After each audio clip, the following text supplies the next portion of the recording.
The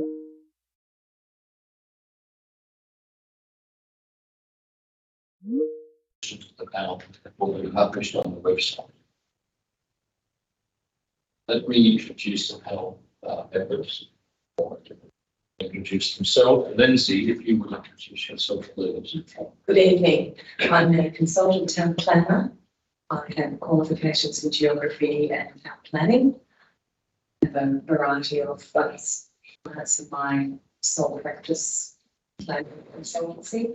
I'm on this panel and 6 other panels in Sydney and regional New South Wales. Lindsay, thank you. Katrina, if you would. Good evening all. I am Katrina Blander and I am Community Grant. Thank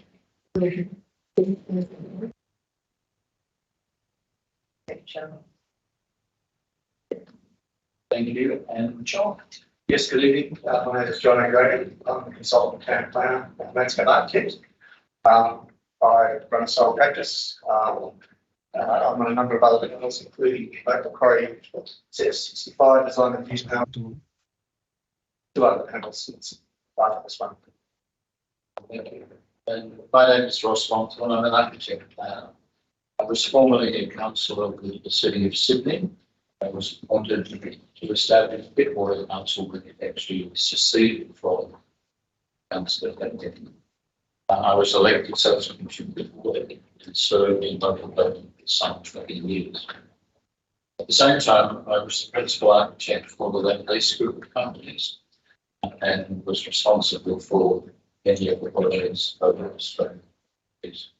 Since leaving Lend-Lease, currently I have been involved with a number of projects at the conceptual and strategic levels, the large-scale mixed-use projects in India and Singapore and the Middle East, and serving also on some of the panels like this local government. Thank you. Do we have any apologies? No apologies. Disclosures of interest. Not aware of any disclosures of interest tonight. That's much. No, I don't know. There's no disclosure of interest. Item number 4, minutes of previous meetings. We have none. Reports of planning proposals. Have none. Reports for public items. That have 1 item, and the item is a DA application for 21 to 23 Sydney Avenue, Sandringham. It's a DA. My understanding is there are a number of people who have made written submissions which we received, and I believe there is 1, maybe 2 people that wish to address the committee. Panel. Here we have Isabel Alexandra. Isabel, are you there? Yes, I'm here. Thank you. Isabel, would you like to address the panel? 3 minutes, and we'll let you know if you think that you need a couple more minutes, but if you can limit it. As you know, the recommendation from the officers is for refusal, and so you may care to comment on that as well. Okay, I'll begin. Thank you. Good evening, Chairperson and panel members. I take the opportunity to speak to you tonight very seriously. I will do my best to vocalise the concerns raised by our community in 33 unique submissions and echoed through 125 petition signatures. For some context, I am fiercely reinforcing the officer's recommendation for refusal. Firstly, as a town planner at a nearby council, and secondly, and arguably most importantly, as the worst affected neighbour. My family and I reside at 19 Sononi Avenue. We enjoy the lived experience of our property and really believe we are lucky to call Sononi Avenue and the special pocket of Sandringham home. We have lived here for 9 years. The application fails to deliver on various local and state planning instruments. Even the EP&A Act is unsatisfied through the applicant's inability to prepare and submit a complete application. With this being said, there is absolutely no possibility for a merit-based assessment. The officer makes some strong points in their recommendation. I do, however, wish to reiterate one key point, that is site unsuitability. The concerns relating to traffic generation, noise, lack of privacy, poor architectural design, non-compliance with education regulations and waste, among many others, all stem from the inescapable issue of location. The site is not appropriate for a childcare centre under any proposal. The panel will have access to some photos I have supplied council, and I can see them on the table before me in the video, which is great. These give you insight into the very dangerous situation that exists along Clareville Avenue and Sononi Avenue. Council went so far as to construct a roundabout at this very intersection during lockdown. Further traffic calming measures exist along Clareville Avenue. To position a childcare centre and its outdoor play area at the heart of this intersection is grossly negligent and downright appalling. Positioning site access and parking spaces at this intersection has the very same effect. As it is very clear, the existing proposal and any alternative design of it will never be able to meet zoning objectives, comply with statutory and regulatory controls, all while addressing a plethora of founded community concerns. The location, size of the site, and its context simply does not allow for it.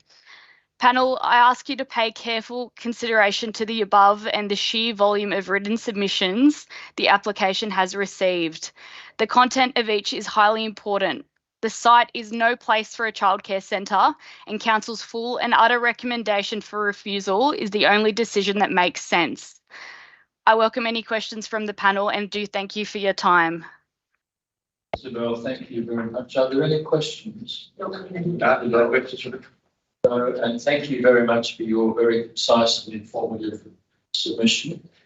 We have received written submissions from Jonathan Moratides and also from Cotton, from Peter and Jacqueline Cotton.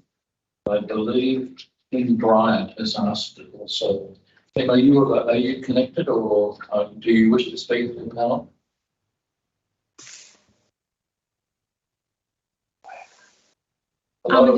I'm sorry, who are you asking for? Kim Bryant. Yes, that is me. That's fine. I'm sorry, Kim. We got a late message that you'd like to talk to the panel, and so we welcome you. Actually, it's not a late message. We actually applied on Friday. I'm sorry. It's just that we were having a hard time trying to connect with everything. That's all right. On the floor right now. So off you go. Okay. Thank you, Chairman, and I'd like to thank the panel for listening to my objections. Actually, I can't live up to Isabel's speech that she just gave then. I'm actually going to speak from my heart. I was born here and I've retired in the same house I was born in. Because I know the area so well, my main objection to this development is that it's going to be constructed on a very, very dangerous intersection. So my primary concern is obviously for the children. I live on McMillan Avenue, which is one street over from the proposed development. It's such a dangerous intersection for me to leave from my street to turn right. I actually turn left and go to the roundabout where the proposed development is.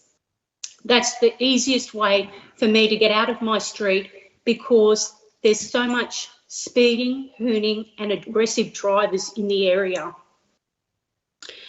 There are many other residents on my street that actually choose this option to leave, so it actually puts more traffic towards the proposed development. Speeding, hooning and aggressive driving is well known to Crogger Police Station and the council, obviously because they put in the roundabout to try and alleviate and slow down the traffic in the area. Hasn't worked very well because, like I said, I have to turn left to get out of my street. The proposal is expecting parents to take their car into a small driveway. I'm only assuming big SUV going into a small driveway, trying to do a 3-point turn. If you've looked at the proposal of the way to drop off the children, it's to do a 3-point turn in a driveway, then come out. Either way you come out, you have to kind of flip a U-turn, right? There's no other option because there is no parking on Clairville or very minimal on Sononi to drop the children off. So once again, you're looking at something that's very, very dangerous to drop young children off. I can only envision double parking on either of those streets, which then creates more traffic jam and more aggressive people that are not patient in the first place. My second objection is I live in a beautiful residential area. This is a commercial development. The noise factor alone is something that's going to disturb me. My husband and I walk every day past that direction up to the sailing club, and then we come back along the waterfront. The noise that's going to radiate, we know the noise that's going to radiate down our street from children playing in the yard is too much for us to bear. I really think that our quality of life in our residential area will be disturbed. So that's another reason, that's the other main reason why I'm objecting to this. That's all right. Yeah, I agree with the report that council is proposing that this should not happen in this area. All right, Kim, thank you very much. Does the panel have any questions? Not for me, thanks, Kim. Kim, you're aware, and the others who are addressing the panel, it is recommended for refusal.